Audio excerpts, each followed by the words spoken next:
Hi guys, welcome to a new video. I have Rohan with me, who has been in Germany since 1 month, and I thought it would be really nice to ask him about his first impressions about Germany. And so right after you left your flight, and did you go by yourself, like by train? And so I landed in Frankfurt, and then I took an IC, like a train from Frankfurt to Hamburg. And how was that experience?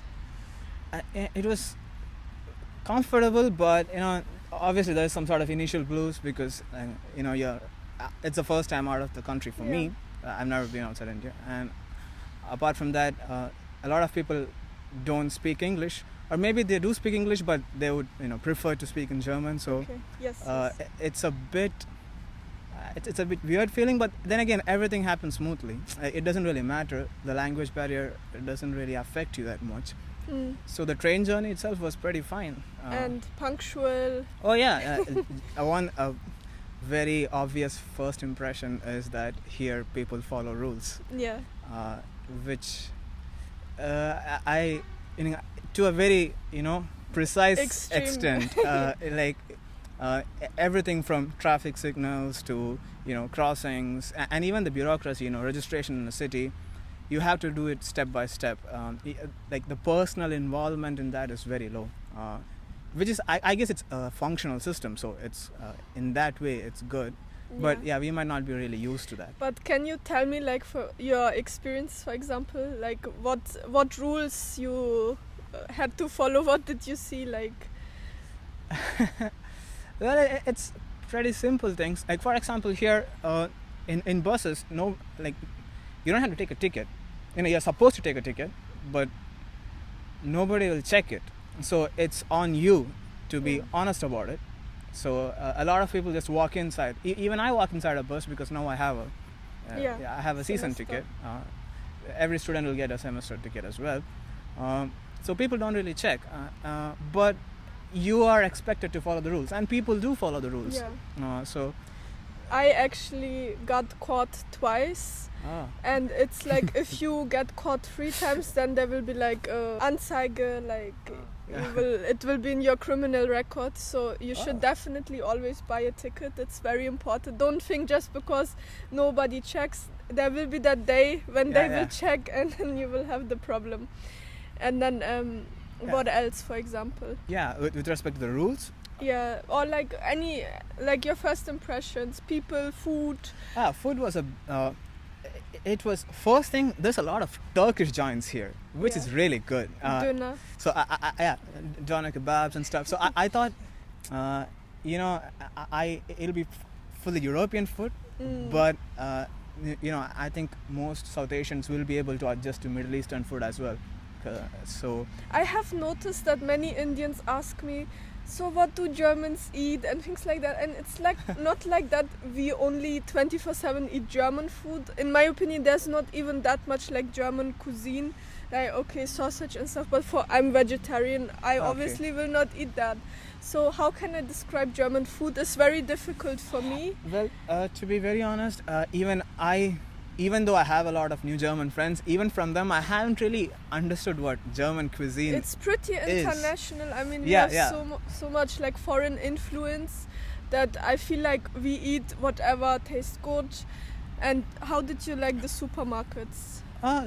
Well, if your supermarket in the sense like discount markets like Lidl or Lidl, Aldi, Aldi. So it's pretty good, and you have like a coupon systems there if you're interested in using that, and save up. That only happened after we moved away from Germany, so I have never even tried that myself. And it's pretty comfortable. You can actually get Indian spices and stuff in Lidl and Rewe if you wanna specifically cook Indian food. That's possible. And German food, I think again, I don't know if it's German cuisine per se, but something which is very nice here is the bread bakery and the patisseries and all those stuff, your croissants and that's true, marzipan. People might say it's German, French, I don't know, but that tastes really good. And what is typical for Hamburg? Do you know which bakery thing? If you don't know, then you haven't experienced yet. Are you talking about laissez-faire? No, Franzbrötchen, you don't Oh, know. I know. Yeah, I've eaten that. I even like the white chocolate version of the French. Yeah, so people from Hamburg are very proud of Franzbrötchen. It's like a cinnamon type of thing. Yeah. It's not like a typical cinnamon bun, it's like different, but it tastes really good. And I think the best Franzbrötchen you can get, I don't know if you have been, is in Hansebecker Junge. I got it from Hoppenhof. Okay. That was pretty good. Go to Hansebecker Junge then. Okay. Yes. Okay. So, okay, that was about the food. And roads, how do you find the traffic, the road rules? No, traffic is really chill. Like, it's not that crowded, and generally if you just cross, people will always at any crossing stop for you. Yeah. So that it's not confusing at all. And even in the city center, like it's not. Like a lot of people use public transport here. So even if you go to Altona, for example, or Hauptbahnhof, you will not specifically find a jam. Like a traffic jam will not be there, so it's pretty easy to move around. Yeah, in the like the autobahn sometimes in Hamburg is pretty crowded, but like in the city center it's good. Yeah. And then I know you just have been here since 1 month, but how do you feel safe like in Germany? Yeah. Like, did you ever have like an experience where you didn't feel safe? No, not really. In fact, it's like I think it's the opposite per se, because sometimes like nothing happens here. Like you just go around and you know it's really peaceful. It's really calm per se. Even like here, it's, as I said, once you go outside the city center, it suddenly turns suburban area. Yeah. And life becomes, discreetly peaceful. Yeah. So. And I think the same rules apply for every country, that you shouldn't go out at night in a dark alley, things like that. I think that is for every country, but in my opinion also Germany is a very safe country. Yeah.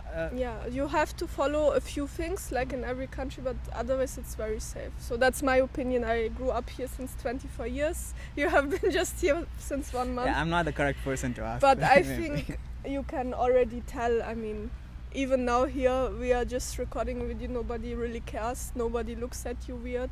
Oh yeah, that's, I think, a big difference would be it's quite funny, but eye contact would be a big difference. Like where I come from, it's very normal for people to not like, look. Like no, to look. Like you could really? You could make eye contact with strangers. It would be considered staring here. Really? Okay. But here it's like it's very. You mind your own business. And my feeling was many times I was in India and I was talking to some like people at the meetups or something, and they wouldn't look me in the eye. Like I felt like they were so shy, and maybe I don't know why, but that's kind of the impression I got. No, I would say the opposite. I would say that really? Like generally you could look at anything. Maybe guys feel shy to interact with girls in India. Is that? I guess that is a possibility. Yeah, so that's what my impression was many times in India.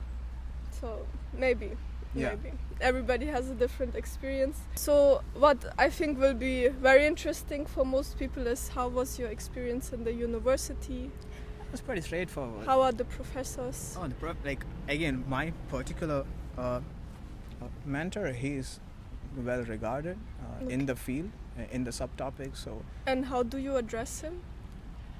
His first name. Oh yeah, that's another. Really? Yeah. First name. Yeah, that's another thing. You can't call people sir here, which is very normalized in India. It's a colonial hangover. So you call your teacher sir, you call police officer sir, professor sir. I don't like that. Yeah. No. When I was in India, I didn't really think about it, because I grew up hearing it, so I didn't really think about, how,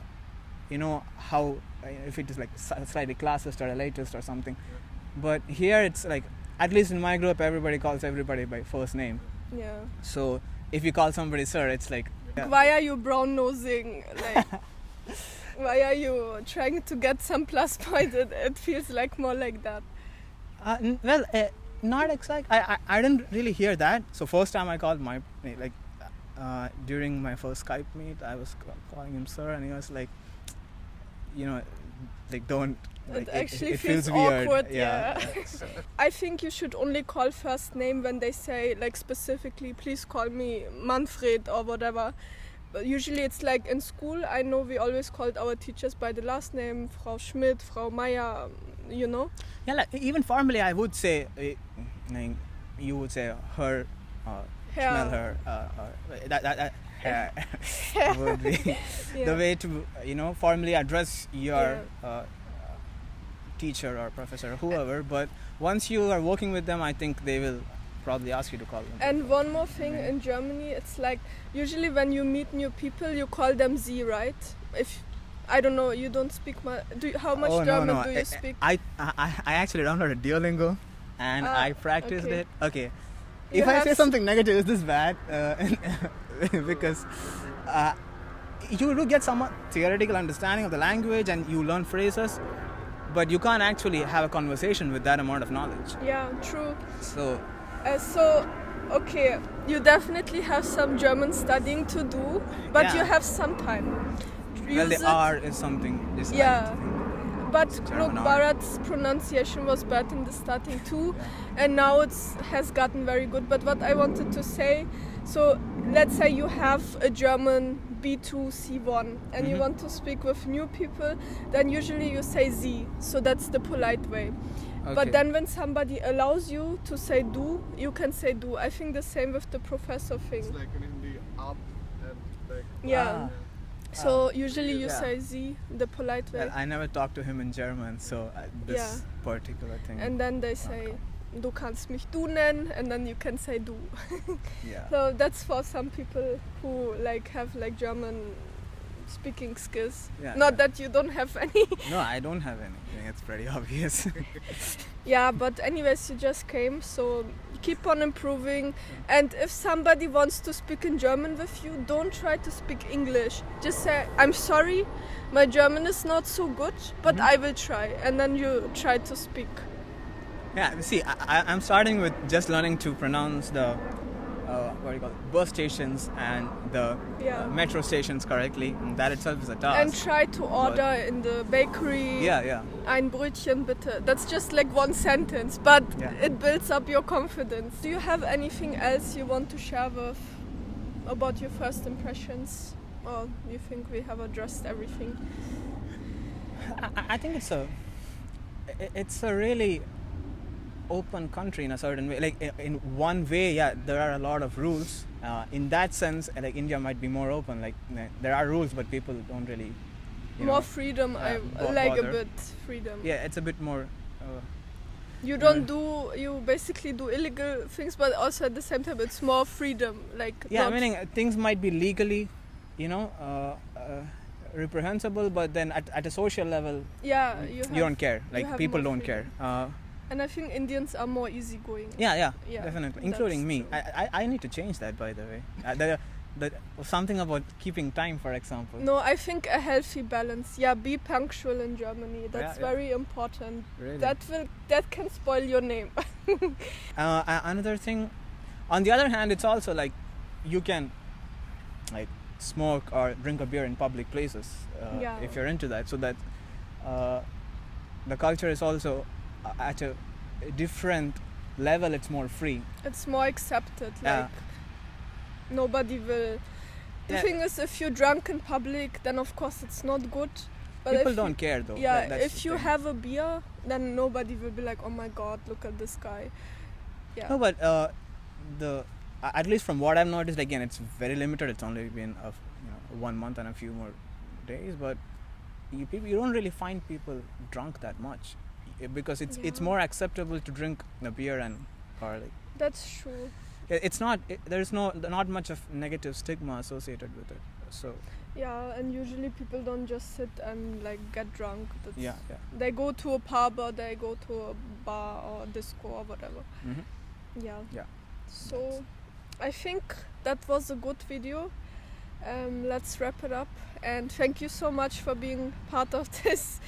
And I'm still learning to interview people, so I hope that was not too awkward. And that's it. Cut.